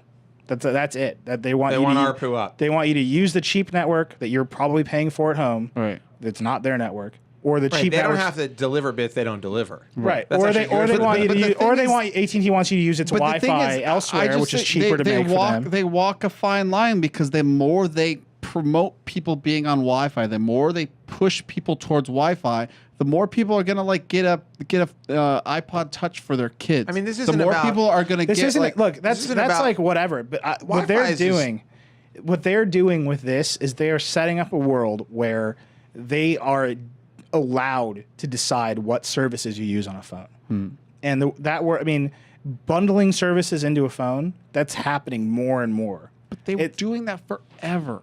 Yeah, and it was wrong before. Yes. You know, the iPhone was a revolution. I still don't know why this is like a weird surprise. Steve Jobs created the revolution. No, why and AT&T ruined. Why was the iPhone a revolution? 3 months. Why was Android a further revolution? Right, because you got out of the walled garden of the carrier. With Apple, you got out of the walled garden of the carrier, which is crappy, and into a much nicer walled garden of Apple. Right. With Android, you got out of that. It's gone. Right now, you can do whatever you want on a phone. You've got a computer in your hand. This is AT&T saying we're gonna build those walls back up. We're going to tell you what you can do with your phone, and we're not even going to do it directly. We're going to be slime balls about it. And we're going to say you have to get a more expensive plan, and now we'll let you freely slime use. balls. I'm not happy about this. Doesn't Apple have to agree to this? Apple rolls over AT&T every minute, man. They put the 4G logo on the phone. It's slimy as hell too. It's true. Like, I don't know, man. I mean, Apple just wants to sell the phones, you know? Right, but I'm just saying, like, this doesn't seem. I mean, search what you know is true in your what do they say? Use your common sense. Use your common sense. Does it seem fair that they say you can do it, but only if you upgrade to this other plan? Yeah. Like, you're telling me the network's capable of handling it. I'm not getting better data. Yeah. The data's the same. I'm just sharing it amongst devices. So what is the block? Like, I want to know. Here's my question. Hold on. I'm asking AT&T representatives, email me, joshua@theverge.com. I want to know why. What is the reason that I can't use FaceTime on 3G when I don't have a share plan versus when I do have a share plan? Well, like, literally, I want to know the reason. The rules don't require it. No. The rules don't require it. It's not a reason. No, that's like we've chosen. Their reason is that you're less likely to use up your 4 gigabytes that you paid for, but they're hoping that you only use a gigabyte. They want their better ARPU to the bit. No, I think Josh is asking, like, why you can use it. I bought it. Let me use it however I want. I understand. Beyond your greed, but this is their internal. Beyond your greed, I'm asking, beyond the greed of AT&T to get you to subscribe to a different plan, which will inevitably cost some people more money, I want to know what they would tell someone when they tell me in the store that I can't get FaceTime over 3G. Right. And what they're telling their customers when they say this is the most logical, simple thing ever. It's easy. Like, I don't think they even thought that hard about this. No, I think they did think. I think their first instinct was to just charge for it, extra $5, $4.99, and then everybody freaked out and they said, "Well, how can we still charge for it?" Right. And they did the slime ball move and they said, "We're gonna make you get a more expensive." They plan. ran some numbers and they said, "Well, here's the thing: our share plans are $5 more across the board. You know, if you average it out, you end up paying $5 more, $10 more a month per user." Or whatever, you know, average user will pay $5 more a month or $10 more a month. Yeah. And they said, well, would our users tolerate that? And they're like, well, to get the new iPhone with the new FaceTime feature, most users would kind of shrug off the extra $10 a month and more money for us. So why not do it? Yeah. It's like they're like, people aren't going to leave us. Probably that's what they think.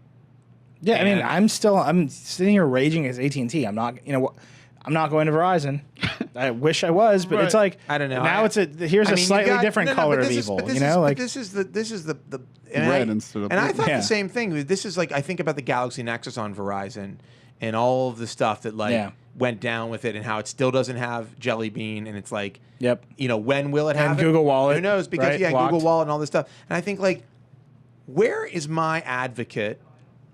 Where is my advocate in this process now? Like, your companies like Google and Apple are making devices that do incredible things. You're telling me, the user, that I can do incredible things with those devices, and sometimes I even need to do those things.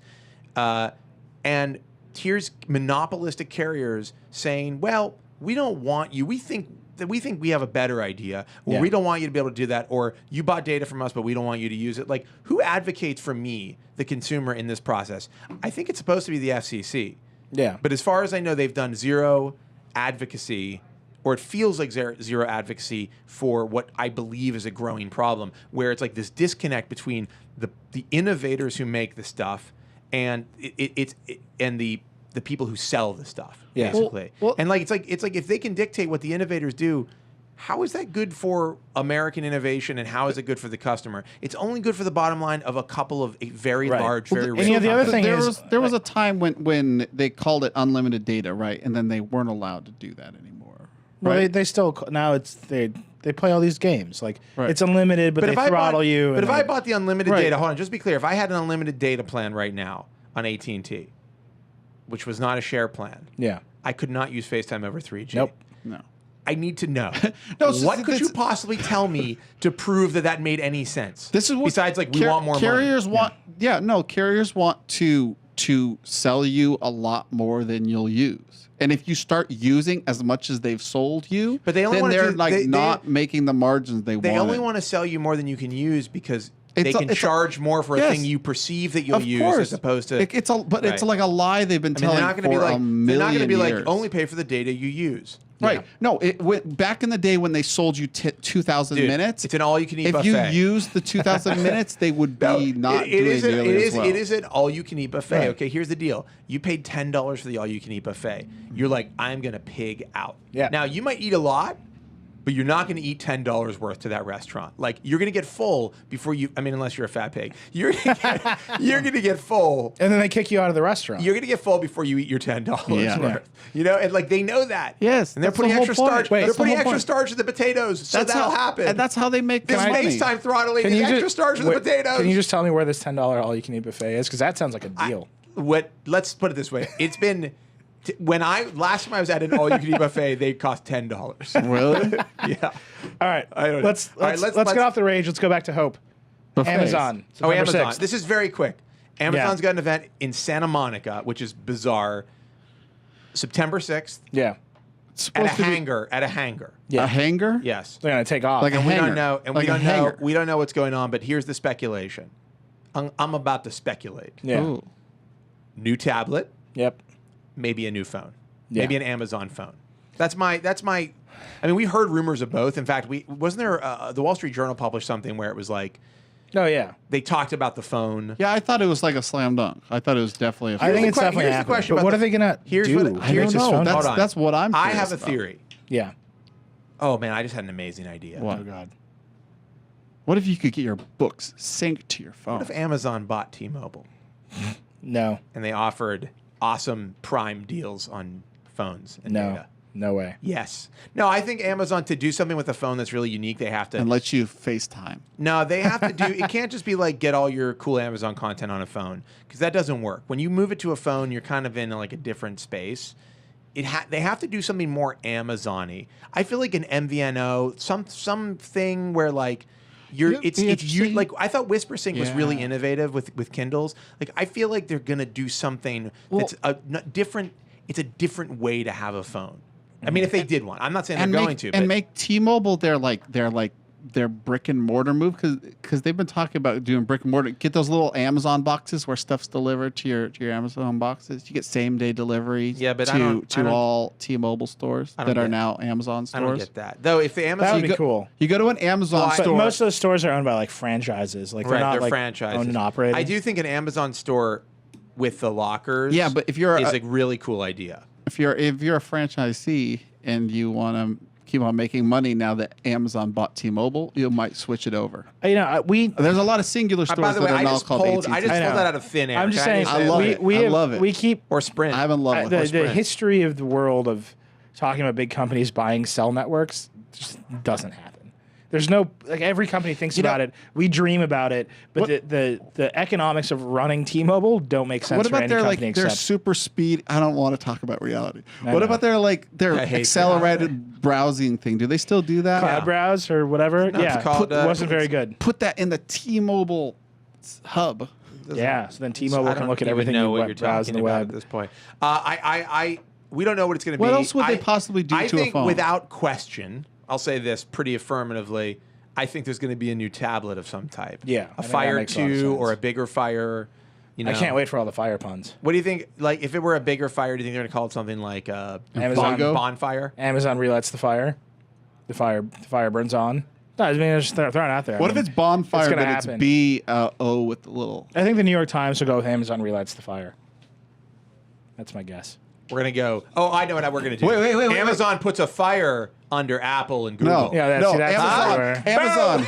Print it! Amazon. See? We didn't start the fire. It was always Yeah. burning. No. Oh, the fire gets rekindled. That's from. I mean, I think I might have spit just get a ready bunch to hate the media a moment when ago this when happens. I yelled print it. Just like, spray. Did I hit you, Michael? Yeah. But Okay, just a nobody, spray. literally nobody has any concept of what they could be doing differently. No, Is the phone? I've been trying to figure out what they're going to do on this phone for a long time. Let's think about Amazon's business. What are they really good at? Let's talk about a couple things. Well, Selling products. Well, they're great at retail. Okay. Yeah. Mechanical Turk. They really turned the e-reader market into a viable thing. They're great at an ecosystem. Like they sell music, they do movies, they have great movie offerings on Prime, TV shows, they have books, obviously. So we know they're good at that. Imagine this feature on the phone. It actually does the barcode scanning. So you're anywhere, you scan the product. You get it on Amazon. You order right from I've Amazon. wanted that forever. I mean, you can do it in their apps, but like if you integrate it into a phone. Okay, so maybe that's integrated. Integrated, they have a button for it. Yeah. I mean, but what are the other things? They do things like Whisper Sync. They have a huge cloud infrastructure. You know, a lot of the internet is on Amazon.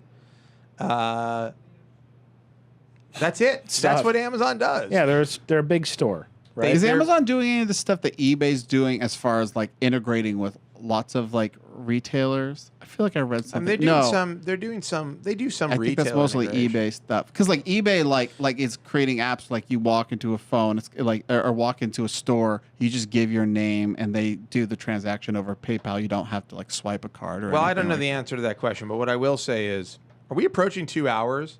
Yeah. Really? That's what happens when Crate is not here. The time just when flew. the cat's away, the mice will play. We are indeed mice. With fire. Anyhow, I don't know. So I don't know. This mouse is on fire. Then you can like. Here's what I hope. Here's all I hope. I hope that whatever it is like jelly bean. Yeah, it's not going to be.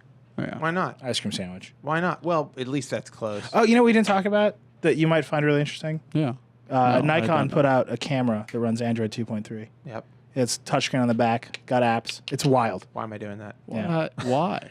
Because they know that it's like that people are using their smartphones. Android is the future. No, but it goes the other direction. No, but think about it. You upload. It's not a phone. No, it's just a camera with Android. No, that's the whole point. But you use the camera on your phone I can think because it's your phone. You know, a quick upload to Facebook with really high quality shots. Yeah. Quick upload to other servers with services with really great Nikon photos. Is it a point and shoot? Yeah. This is a terrible idea. It's like 16 megabits. It'd be cooler. What would actually be cooler is if it was running ICS and it was a Micro Four Thirds. Yeah. And it had all those extra features. If it cost $4,000. Whatever. I mean, like it costs a lot of money to make an Android phone. Well, yeah, but this one is $300 or something, like $350 every most. penny. All right, let's talk about our final topic. It's about haterade. Yeah. It's about haterade. It's you can drink it, but usually you're born with it in your blood. So Polygon did this thing that I think is actually really cool. They're doing as they build their site, as they get to launch of their site, they're doing a multi-part documentary that at some point is just going to be like, this is us behind the scenes building this site. And when they told me about it, I thought it was an awesome idea. One of the things that when we were doing This Is My Next and doing The Verge, I got emails all the time from people who were like, are you guys going to do like behind the scenes? Are you going to take pictures? Are you going to have a video like showing us how you're putting it together or like what you're doing? And we didn't do it. We were so chaotic and it was such a race. Polygon has had a lot more time to kind of like get their ducks in a row. But I don't know where the idea came from. I think it was the studio here, our Vox studio that does all of our video and The Verge, we have our team, but they're part of it. And anyhow, they put it up. I think it's really awesome. I'm really excited to see it. But they've been like getting like a lot of hate for it. Like people have been like, you guys are so pretentious, which I feel like the word is being incorrectly used here because I don't think pretension is is what you want to say.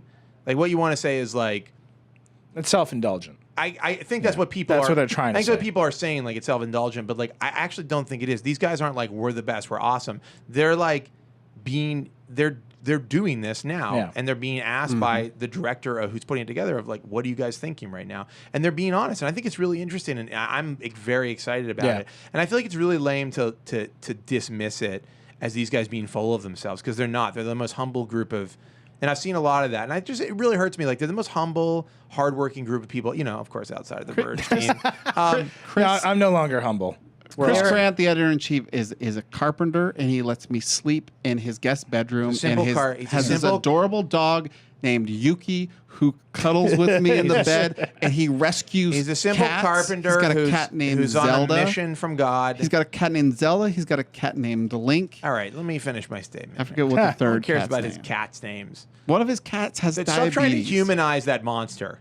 But I just think I think people are giving them a hard time, and it's lame because they're actually really hardworking and they really are sincere. And I think that I actually want to see this. I think a lot of other people want to see it too. Like, how do you build something from scratch like this? Because if you're in a world where there are a million other things, it's very hard to do something different, and it is really stressful, and I think it's really interesting to watch it unfold. And I don't think anybody's ever done that. And I think it's not cool opening an HTML editor. And the point is I think H1.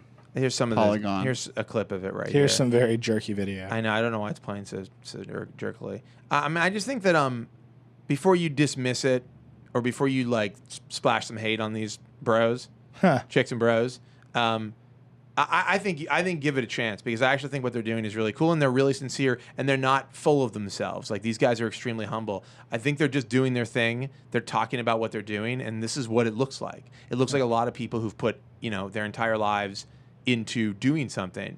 And as a person who is up at 4 a.m. talking about editorial to his European crew, I appreciate it, and I think it should be.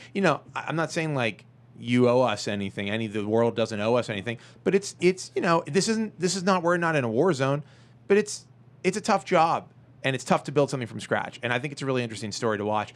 And so to the people who are hating on it, I just feel like you should take it easy and watch these guys do what they do, because I think it's really cool, and I think it's really valuable. And I don't think anybody's trying to pat themselves on the back. Yeah. I think they're we wanted to document this, and this is what it looks like as you document it. And I think that there's a lot of legitimate worry, because they're worried. They're worried it's not going to work, and it's coming out in the trailer. They keep talking about it. Oh my God!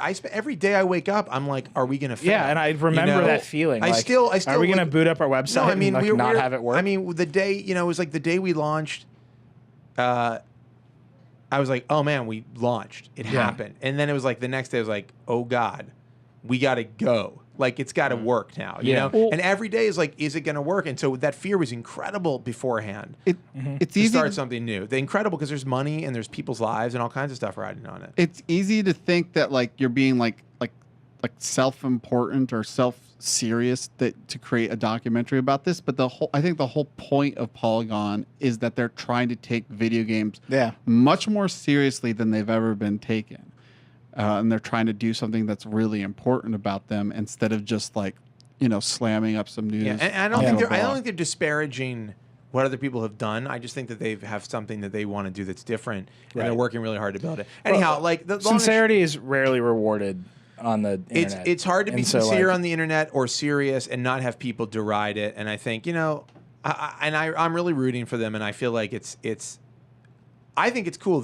I think the plan is to do a full-length documentary about this. And I don't know if you like watching indie game, I don't know why this wouldn't be interesting to you. Maybe the news game seems less appealing, and it's not as cool as you playing a video game. But putting together something like this is it's tough, and it's interesting. And I just feel like the hate is unwarranted. I think just get to know the Polygon crew. They're gonna be great. Really nice guys. Zelda and Link, whatever. And Yuki. All right, that's the Vergecast. That's the Vergecast for the week. If you'd like to get in touch with us, you can email us at vergecast@theverge.com. You can find us on Twitter. Verge is @Verge. I'm Joshua Topolsky. Paul is Future Paul, though he won't help you on Twitter ever again. And Nilay is Reckless, both in life and on the internet. I'm cleaning it up though. He's trying to clean it up. He's got he's a married man. Yeah. He's married. Change it soon. But that hasn't stopped him from I'm at considered. getting into horrible fights. At considerate. Yeah. Oh considered. my gosh. It's gonna be great. At considerate. That's the show. We'll be back next week with more. And as always, I wish you and yours the very best for the weekend ahead. Paul. Rock and roll. Sean. Rock and roll. Paul. Sean. Paul.